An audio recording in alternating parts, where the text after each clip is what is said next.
97. Liberdade. Como alguém que sofreu por tantos séculos, como alguém que foi arruinado por isso, por favor, encontrem Mishran e a libertem. Não só pelo seu próprio bem, pelo bem de todos os Esprenos. Pois eu acredito que, ao confiná-la, nós feríamos Rochar muito mais profundamente do que percebemos. Navani se entregou a um tipo de estudo febril, um frenesi próximo da loucura, consumida pelo trabalho. Antes, organizara tudo. Naquele momento, simplesmente alimentava a besta. Mal dormia. A resposta estava ali. A resposta significava alguma coisa. Ela não sabia explicar porquê, mas precisava descobrir aquele segredo. A comida se tornou uma distração. O tempo parou de importar. Ela deixou seus relógios de lado para não se distrair com construtos humanos como minutos e horas. Estava à procura de algo mais profundo, mais importante. Parte dela se horrorizava com aquelas ações. Navânia ainda era ela mesma, o tipo de mulher que colocava as meias na gaveta de modo que todas estivessem voltadas para a mesma direção. Amava padrões, amava a ordem, mas, naquela busca por respostas, descobrira que também sabia apreciar algo totalmente diferente. O caos bruto e desorganizado de um cérebro fazendo conexões, combinado à ordem obstinada de uma busca por uma única resposta obliterante. Será que podia encontrar o oposto da luz do vazio? A luz das tempestades e a luz do vazio tinham, cada uma, o próprio tipo de polaridade. Eram atraídas para tons como limalha de ferro para um ímã. Portanto, Navani precisava de um tom que afastasse a luz. Precisava de um som oposto. Queria tons fluidos, então solicitou uma flauta de êmbolo junto a uma trompa de cobre com um tubo móvel. Contudo, gostou mais do som das placas. Eram difíceis de ajustar, mas ela pôde encomendar placas novas cortadas e produzidas rapidamente. Seu estudo se metamorfoseou da teoria musical, em que algumas filósofas diziam que o verdadeiro oposto do som era o silêncio, para a matemática. A matemática ensinava que havia números associados a tons, frequências, comprimentos de ondas. A música, no nível mais fundamental, era matemática. Ela tocou o tom que representava o som da luz do vazio repetidas vezes, memorizando-o. Sonhava com aquele som ao dormir. Tocava-o assim que acordava, assistindo aos padrões que o som produzia na areia sobre uma placa de metal. Grãos dançantes, pulando e se acomodando em montinhos de depressões. O oposto da maioria dos números era um número negativo. Será que um tom podia ser negativo? Será que um comprimento de onda de negativo? Muitas dessas ideias não seriam possíveis no mundo real, assim como números negativos. Mas aqueles picos e depressões. Será que Navani podia criar um tom que produzisse o padrão oposto? Picos onde havia depressões e depressões onde havia picos? Durante seu estudo febril sobre teoria sonora, ela descobriu a resposta. Uma onda podia ser negada, seu oposto criado e apresentado de uma maneira que nulificava o original, cancelando-o. Na teoria, o nome disso era interferência destrutiva. O estranho era que, segundo as análises, um som e seu oposto soavam exatamente iguais. Isso a deixou perplexa. Navani tocou as placas que criara, deixando-se levar pelos sons ressonantes. Colocou esferas de luz do vazio na braçadeira e escutou até conseguir cantarolar aquele tom. Deleitou-se quando, após horas de prática conjunta, extraiu luz do vazio com um toque, como os moldados faziam.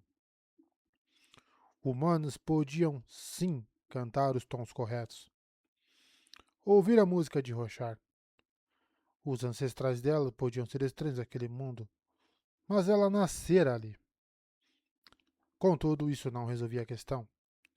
Se um tom e sua interferência destrutiva soavam da mesma maneira, como era possível cantar um e não o outro? Ela tocou o tom em uma placa, cantarolando junto. Em seguida fez soar um diapasão, prestando atenção aos tons das gemas, então voltou à placa. Era diferente. Ligeiramente, muito embora os tons combinassem. Ela pediu uma lixa e logo a recebeu. Tentou medir as notas emitidas pela placa, mas a certa altura teve que apelar ao próprio ouvido. Navani lixou pequenas partes do metal e então passou o arco por ele, aperfeiçoando-o cada vez mais. Achava que podia ouvir o tom que queria.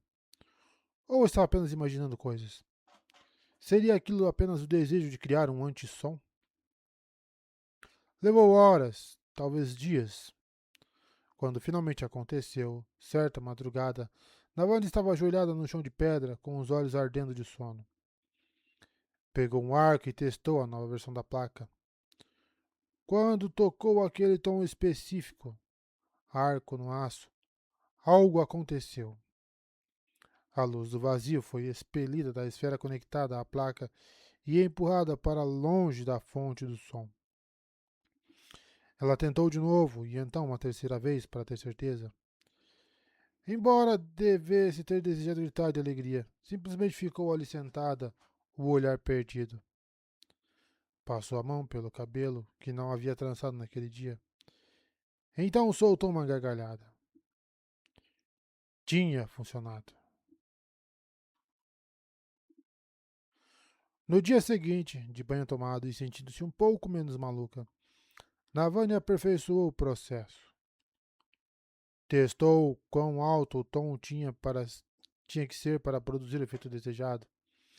Mediu em gemas de diferentes tamanhos e no fluxo de luz do vazio que deixava uma esfera em direção a um diapasão. Fez tudo isso esforçando-se para ocultar o processo do guarda que a vigiava. Encolhida em seu espaço de trabalho, tinha relativa certeza de que o Régio não entendera que ela havia feito uma descoberta. O guarda da noite anterior não observara com atenção e cochilara boa parte do tempo. Confiante de que aquele tom era o certo, ela começou a tentar cantarolar o som que a placa emitia. Soava do mesmo jeito, mas de algum modo não era igual. Assim como acontecia quando Navani media esprenos, que reagiam aos pensamentos dela. O tom precisava de intenção para ser criado. Era preciso saber o que estava tentando fazer. Não dava para explicar, mas era importante que ela quisesse cantarolar no tom oposto à canção de ódio. Parecia loucura, mas funcionava. Era reproduzível e quantificável. Em meio à loucura daqueles últimos dias, a ciência ainda dava frutos. Navani encontrara o tom oposto à luz do vazio. Mas como poderia criar uma luz que o expressasse? Buscou respostas na natureza. Era possível alterar a polaridade de um ímã ao usar um pouco de relâmpago cativo e outro ímã para realinhar o polo. Mas Raboniel mencionara que também era possível magnetizar uma peça de metal comum daquela maneira. Então, será que estavam de fato mudando a polaridade do ímã? Ou esvaziando a polaridade existente e então a substituindo por outra coisa? A ideia intrigou. Navani pediu alguns instrumentos importantes aos carcereiros, objetos que seriam encontrados em um dos laboratórios perto do topo da torre. Pouco depois, Raboniel apareceu para ver o que ela estava fazendo. Navani se preparou. Havia previsto aquilo. Navani, seu último pedido foi bastante estranho. Não sei o que pensar, observou a moldada. É só equipamento especializado de laboratório, respondeu Navani, sentada à mesa. Nada de especial, embora vá ser divertido usá-lo em alguns experimentos. Não precisa se preocupar caso não consiga localizá-lo. Eu autorizei o pedido. Se estiver lá, vão trazer para você. Ela falou em um ritmo que expressava curiosidade. Navani fez uma anotação no seu livro. Estava tentando listar todos os ritmos existentes. Em que você está trabalhando? O guarda relatou que você está fazendo um som horrível, algo dissonante, disse Raboniel. Danação. O novo tom não soava igual para os régios. Que explicação poderia inventar? Estou testando como sons atonais influenciam a luz do vazio, se é que influenciam. Raboniel se demorou ali, olhando sobre o ombro de Navani. Então observou o chão, onde um balde de água gelada com neve do exterior continha uma gema submersa. Era uma tentativa de averiguar se a temperatura podia anular o tom da luz do vazio.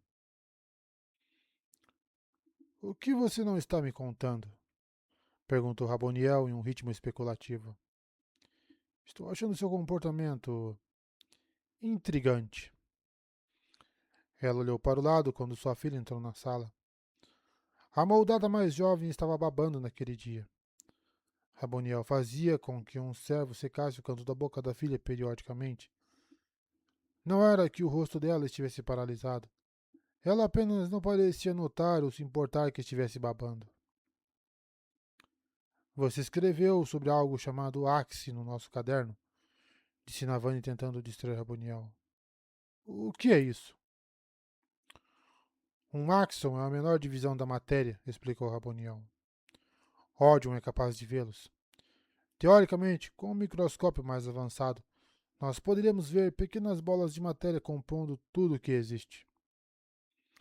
Navani lera muitas coisas sobre a menor divisão da matéria. Era uma prova do seu estado de espírito que nem sequer tivesse tido curiosidade se tais teorias eram confirmadas por uma fonte divina. Esses axes têm polaridade? Perguntou Navani, monitorando a temperatura do seu experimento. Precisam ter. Nós teorizamos que a interconexão axial é o que mantém as coisas coesas. Certos fluxos influenciam isso. As forças entre os axes são fundamentais para a maneira como a Cosmere funciona. Navani grunhiu, escrevendo outra anotação referente ao termômetro. O que você está fazendo? Indagou Raboniel. Estou testando se uma temperatura mais fria pode mudar as vibrações em uma gema. Você pode segurar isso e me dizer se o ritmo muda ou fica mais alto enquanto a água aquece? Posso, respondeu Raboniel, acomodando-se no chão ao lado da mesa. Atrás dela, sua filha imitou. O assistente, um cantor em forma laboral, se ajoelhou para secar os lábios da garota. Navani pegou a gema com tenaz e a entregou a Raboniel. Embora conseguisse ouvir tenuamente os tons das gemas ao pressionar várias delas contra a pele, sua habilidade não era refinada o bastante para detectar pequenas mudanças no volume. Precisava de um cantor para concluir o experimento. Mas como impedir Raboniel de entender o que havia descoberto? Raboniel pegou a esfera e esperou, com os olhos fechados. A certa altura, balançou a cabeça. Não sinto mudança no tom. Por que você quer saber sobre isso? Estou tentando descobrir se existe algo que altera o tom. Criar luz da guerra exige que os tons de ódio e honra sejam levemente modificados para que estejam em harmonia. Se eu encontrar outras coisas que alterem o tom da luz do vazio, vou conseguir criar outros híbridos. Era uma explicação bastante plausível. Aquilo devia ser uma justificativa válida para seus pedidos por placas e outros dispositivos, até mesmo gelo. Uma linha de raciocínio original, comentou Raboniel no seu ritmo de curiosidade. Não achei que você se interessaria. Achei que estava ocupada com seu trabalho. Desfazer Irmani. Ainda preciso destruir o último nodo. Na última vez que toquei Irmani, tive a impressão de sentir sua presença. Alguma coisa próxima, mas é muito, muito pequeno. Menor do que os outros. Raboniel se levantou do chão. Me avise se precisar de mais equipamentos. Obrigada, disse Navani na mesa. Raboniel se demorou ali enquanto Navani fazia as anotações sobre o experimento com água gelada. Navani conseguiu parecer despreocupada até que ouviu as placas sendo deslocadas. Ela se virou e viu Raboniel puxando a nova, que ela escondera debaixo de várias outras. Danação. Como Moldado havia notado aquela. Talvez parecesse mais usada. Raboniel olhou para Navani, que se forçou a se virar como se não fosse nada. Então Raboniel tocou a placa com o arco. Navani expirou baixinho, fechando os olhos. Esforçara-se para dar um jeito de esconder o que estava fazendo. Tentara tomar todas as precauções possíveis. Mas deveria saber. Estava em desvantagem, vigiada o tempo todo, com Raboniel sempre por perto. Abriu os olhos e observou a moldada encarar a placa com olhos arregalados. Ela posicionou a esfera de luz do vazio e a tocou novamente, assistindo a luz ser ejetada dali. Raboniel falou em um ritmo reverente. Um tom que força a saída de luz do vazio? Navani manteve a expressão impassível. Bem, aquilo respondia a uma pergunta. Especulara-se se a pessoa que tocava a nota precisava da intenção apropriada para ejetar a luz do vazio, mas, pelo jeito, criar uma placa perfeita para os tons cantarolados fora o bastante. Navani, isso é notável, disse Raboniel baixando o arco. E perigoso. Eu sinto a luz do vazio na minha gema coração responder. Ela não foi ejetada, mas minha própria alma estremeceu diante do som. Estou chocada e perplexa. Como você criou isso? Matemática e inspiração. Isso pode levar a. Raboniel cantarolou consigo mesma, então olhou para o balde de água gelada. Você está tentando encontrar uma maneira de abafar as vibrações da luz do vazio para que possa reescrevê-la com um tom diferente. Uma polaridade diferente. Foi por isso que perguntou sobre Axie. Ela cantarolou em um ritmo empolgado. E que a danação a levasse se parte de Navani não ficou animada com aquele som. Com o entusiasmo da descoberta. De estar tão perto. Cuidado, Navani, lembrou a si mesma. Precisava fazer de tudo para guardar aquele conhecimento do inimigo. Havia uma maneira, um plano, que estivera bolando caso Raboniel invadisse seu espaço. Um caminho possível para guardar os segredos da antiluz do vazio. Por enquanto, precisava parecer receptiva. Isso. Acho que o que você quis esse tempo todo é possível, Raboniel. Tenho motivos para acreditar que existe uma luz oposta à luz do vazio. Você escreveu suas ideias? Não, só tenho especulado ideias aleatórias. Uma mentira que você precisa contar, observou Raboniel. Não guardo rancor por isso, Navani. Mas sabe que eu vou revirar esta sala para encontrar suas anotações se precisar. Navani permaneceu em silêncio, encarando o olhar de Raboniel. Ainda assim, você não acredita quando digo que somos muito mais fortes quando trabalhamos juntas, continuou ela. Como confiar na sua palavra, Raboniel? Você já quebrou as promessas que me fez, e toda vez que pedi para negociar em benefício do meu povo ou de Irmani, você se recusou. Sim, mas não conduzi você à descoberta de uma arma? Perguntou ela.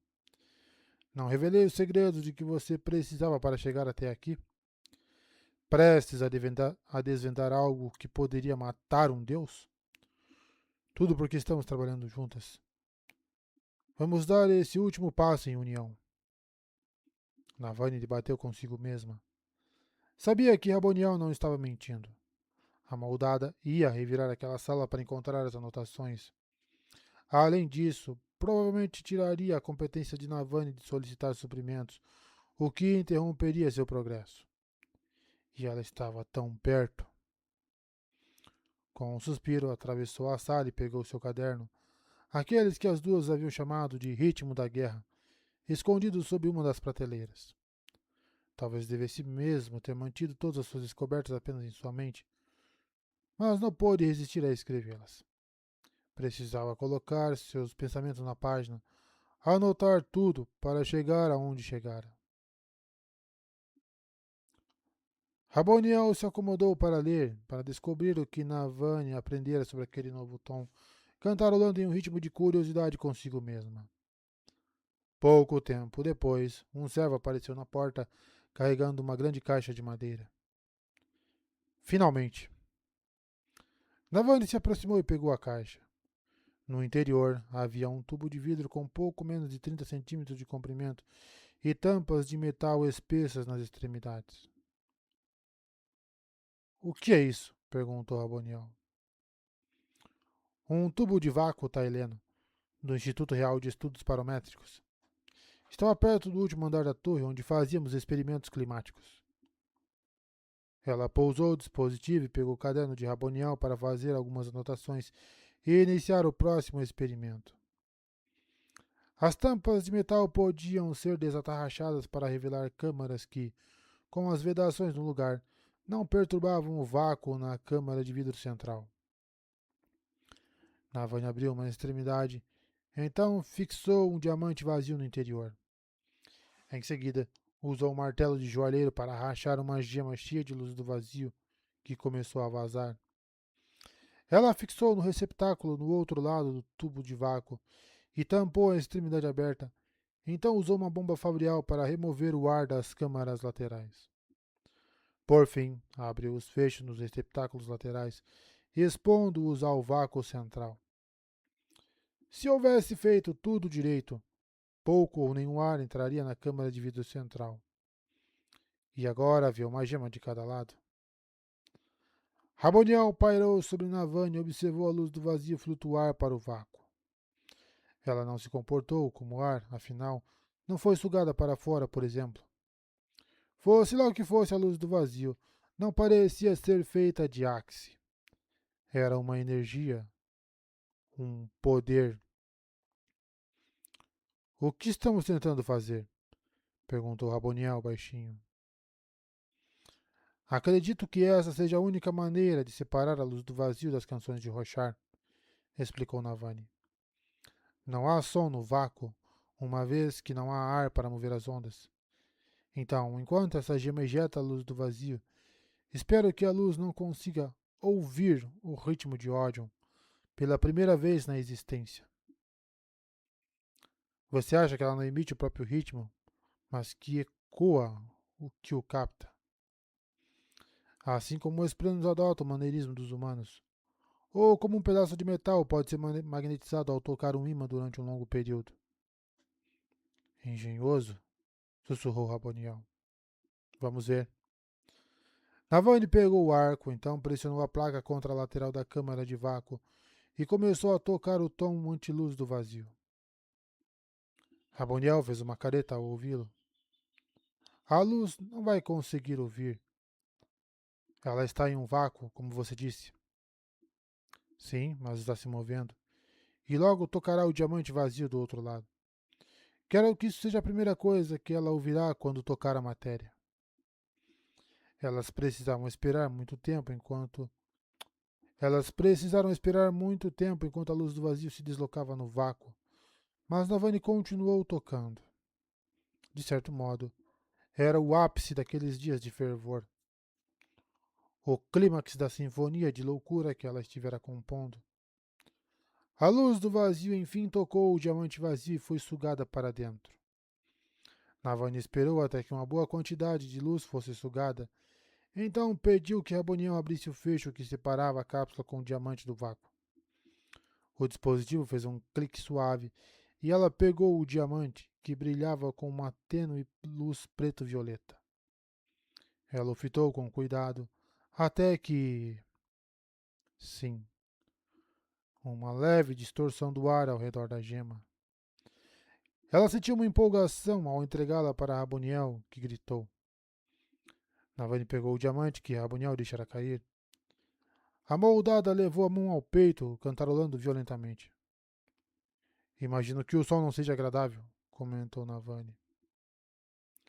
É como o tom que a placa produz, retrucou Raboniel. Mas 1000 vezes pior. Há algo de errado. Uma vibração que não deveria existir. Sou exatamente igual ao tom de Orion para mim, comentou Navani. Ela pousou a gema sobre a mesa, ao lado da adaga que Raboniel lhe dera. Aquela que podia canalizar e mover luz. Navani se sentou em uma cadeira e Raboniel se juntou a ela, movendo um banco que estava perto da parede. Ambas fitaram a pequena gema que parecia completamente errada. Navani, isso muda o mundo. Eu sei, disse Navani. Então esfregou a testa e soltou um suspiro. Você parece exausta, observou Raboniel. Estou dormindo pouco há dias. Sendo franca, tudo isso é avassalador. Eu preciso de uma pausa, Raboniel.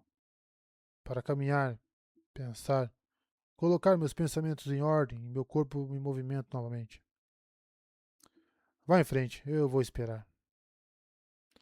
Raboniel acenou para que o guarda a acompanhasse Navani, embora a própria moldada tenha continuado olhando para a gema. De fato, Raboniel estava tão fixada no diamante que não notou Navani levando o ritmo da guerra ao sair com o guarda para o corredor. Ela se preparou à espera. Uma explosão. O corredor foi sacudido, o golpe físico tão forte que o guarda de Navani deu um pulo de surpresa. Ambos se viraram para ver fumaça saindo da sala que haviam deixado. O guarda voltou correndo, segurando Navani pelo braço e arrastando-a junto. A sala era puro caos. A mesa explodira e Raboniel jazia no chão. O rosto da moldada estava contorcido em uma expressão de dor, e a parte frontal do seu corpo havia sido retalhada. O rava rasgado, a carapaça queimada e despedaçada, a pele das juntas perfuradas por cacos de vidros. Ou de diamante. Não havia muitos estilhaços em sua cabeça, para a sorte dela. Embora o sangue fluísse de 1000 pequenos cortes nos braços e no peito. De qualquer modo, Raboniel ainda estava viva, e o plano de Navani falhara. Imaginara que, na sua ausência, Raboniel daria o próximo passo. Tentaria misturar a luz do vazio com a nova luz. Raboniel sempre dizia que esperava que as luzes se desfizessem quando misturadas. Não esperava a explosão. Navani torcera para que, se a moldada morresse, fosse possível retardar a corrupção da torre por tempo bastante para que encontrasse um músico bélico apropriado para a nova luz. Mas não. A explosão fora menor do que aquela que destruíra a sala com os eruditos, e Raboniel era muito mais resistente do que um humano. Uma parte traidora de Navani ficou feliz que a moldada não houvesse morrido. Raboniel se sentou, então vasculhou a sala. Várias das prateleiras haviam desabado e os livros jaziam no chão. A filha de Raboniel ainda estava sentada no mesmo lugar, como se nem tivesse notado o que acontecera, apesar dos cortes no rosto. O assistente dela parecia estar morto no chão, com o rosto para baixo. Navani sentiu uma pontada de tristeza legítima por isso. O que você fez? Senhora dos Desejos, o que aconteceu? Raboniel a encarou enquanto se levantava. Eu coloquei o diamante que criamos no cabo da adaga, e então usei a ponta para extraí-los do vazio da outra gema para misturá-las. Pareceu ser a melhor maneira de ver se as duas luzes se anulariam. Eu achei que a reação seria calma, como água fria e água quente se misturando. Água quente e água fria não se aniquilam imediatamente quando se encontram. Além disso, calor sob pressão, como luz em uma gema, é outra história. Sim, concordou Raboniel, piscando várias vezes, parecendo atordoado. Quando se usa o relâmpago de uma forma tempestuosa para inflamar algo sob pressão, essa coisa explode. Talvez, se a luz do vazio e a antiluz do vazio se encontrem ao ar livre, não ocorra mais do que um estalo. Mas essas estavam dentro de uma gema. Eu agi com uma estupidez suprema. Outros moldados, os mais profundos, surgiram através das paredes para ver o que havia acontecido. Raboniel acenou para que fossem embora, enquanto os seus cortes se curavam devido à luz do vazio dentro dela. Os mais profundos levaram o servo, que felizmente se moveu ao ser carregado. A mesa estava quebrada e a parede marcada por uma cicatriz escura. Navani sentiu o cheiro da fumaça. Pedaços da mesa ainda queimavam. Então, a explosão havia envolvido calor, não apenas pressão. Raboniel enxotou o guarda e os outros moldados, então procurou algo em meio aos destroços da mesa. Não sobrou nada da adaga, comentou Raboniel. Outra vergonha que devo suportar. Perder uma arma tão valiosa. Tenho outras, mas precisarei em algum momento tirar você desta sala e vasculhá-la para encontrar cada fragmento de Razion. Talvez seja possível derretê-lo e forjar outra adaga. Navani concordou. Por enquanto, eu gostaria que você criasse para mim outra gema preenchida com aquela antiluz do vazio, disse Raboniel. Agora? Indagou Navani. Por obséquio. Não quer se trocar? Pedir que removam os cacos de vidro de sua pele? Não. Eu gostaria de ver esse processo de novo. Por favor, Navani. Ela disse isso em um ritmo que indicava que não havia escapatória, independentemente do por favor. Então, Navani preparou a câmara de vácuo, que estivera atrás de Raboniel, protegida contra o impacto total da explosão, felizmente. Enquanto ela trabalhava, Raboniel mandou alguém buscar outra adaga matadora de arautos. Por que ela precisava daquilo? Certamente não iam misturar as luzes depois do que havia acontecido. Sentindo uma nuvem sinistra pairando sobre si, Navani repetiu o experimento, mas desta vez preencheu a gema um pouco menos, só por via das dúvidas, antes de removê-la do dispositivo e estendê-la para a moldada. Raboniel a pegou e, embora não a tenha deixado cair, se retraiu. Tão estranho, disse ela. Raboniel a encaixou na segunda adaga. Soltou um parafuso e removeu o pedaço de metal que passava pelo centro. Então o virou. Tinha as pontas nas duas extremidades e um buraco para o parafuso, e o substituiu. Deseja fazer a antiluz do vazio sair da gema e fluir ao longo da lâmina, em vez de deixar que esta atraia o que toca? Perguntou Navani. Isso mesmo. Talvez seja melhor que você se proteja. Então ela se virou, atravessou a sala e apunhalou a filha no peito. Navani ficou atordoada demais para se mexer. Ficou paralisada em meio aos destroços, boquiaberta, enquanto Raboniel assomava sobre a outra moldada, enfiando a arma mais fundo. A moldada mais jovem começou a ter espasmos, e Raboniel a segurou, impiedosa, sem soltar a arma que perfurava a carne da sua filha. Não houve explosão. Talvez, dentro dos moldados, a luz do vazio não estivesse sob pressão, como ficava numa gema. Ela sentiu um fedor de carne queimada, e a pele criou bolhas ao redor da ferida. A moldada mais jovem tremeu e gritou, segurando o braço da mãe com a mão retorcida como uma garra. Então, seus olhos se tornaram leitosos como um mármore branco.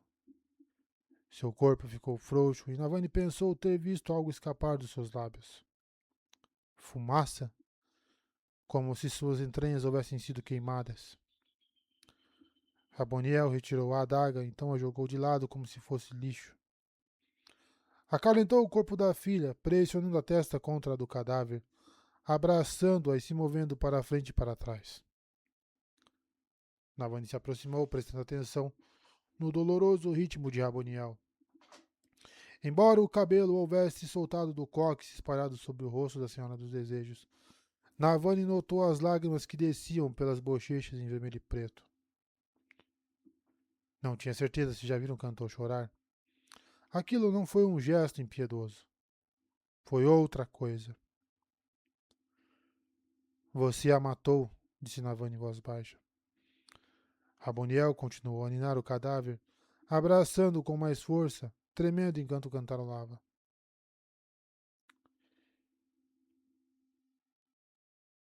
Elita Natili, disse Navani, sussurrando o 10º nome do Todo-Poderoso.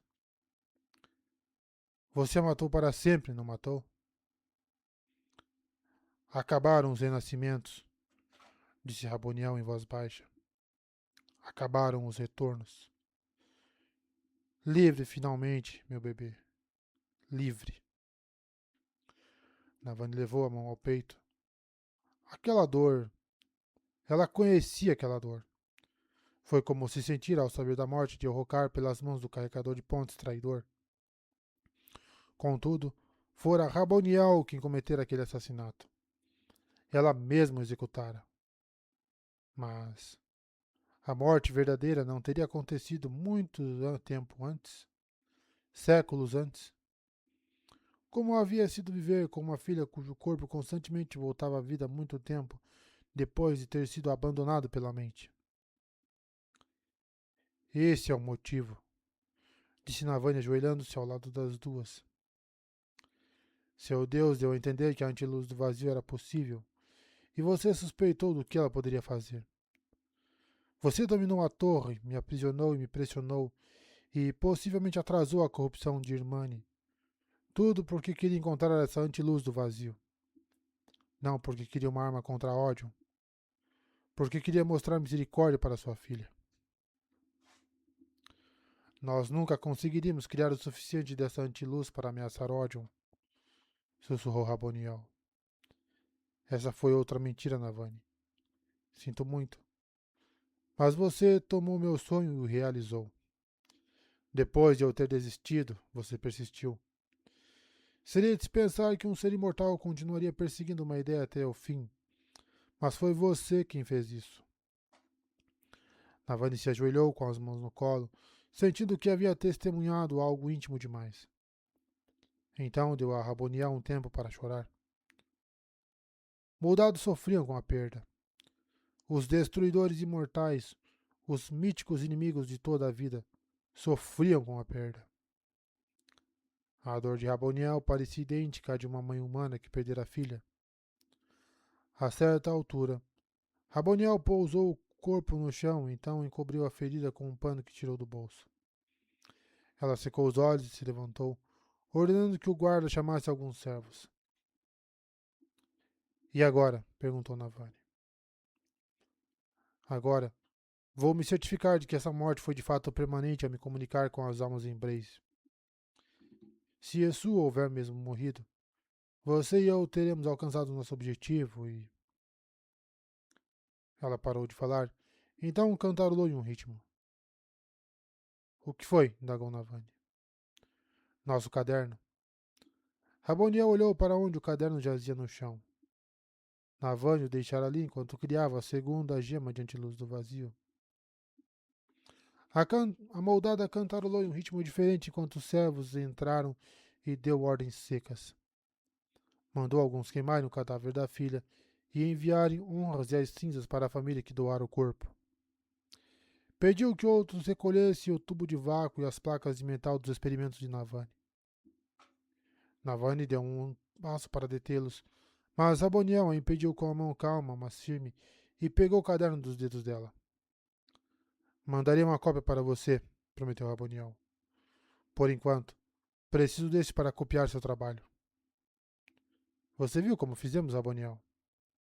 Sim, mas preciso criar uma nova placa, um novo tom, para a luz das tempestades. Navani tentou se libertar, mas a pegada de Raboniel era firme. Ela cantarolou em um ritmo perigoso, fazendo com que Navani a encarasse nos olhos. Os olhos que antes choravam estavam firmes e inflexíveis. Você falou tanto sobre trabalharmos juntas, e você ainda ousou insinuar que eu estava errado em tentar esconder coisas de você. Eu vou acabar com essa guerra. Essa é a promessa que vou manter, pois hoje descobrimos os meios. Finalmente.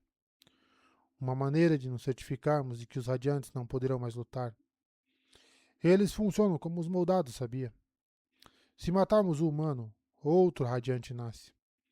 A luta se torna eterna, com imortais em ambos os lados. Hoje, nós acabamos com isso. Eu preservei os radiantes na torre por um motivo. A antiluz das tempestades vai precisar de espécimes para testes. Você não pode estar insinuando. Você não está dizendo. Hoje é um dia marcante, continuou Raponiel, soltando-a e seguindo os servos que carregavam o equipamento de Navani. Hoje é o dia em que descobrimos uma maneira de destruir os esplenos dos radiantes. Vou informá-la dos resultados dos testes.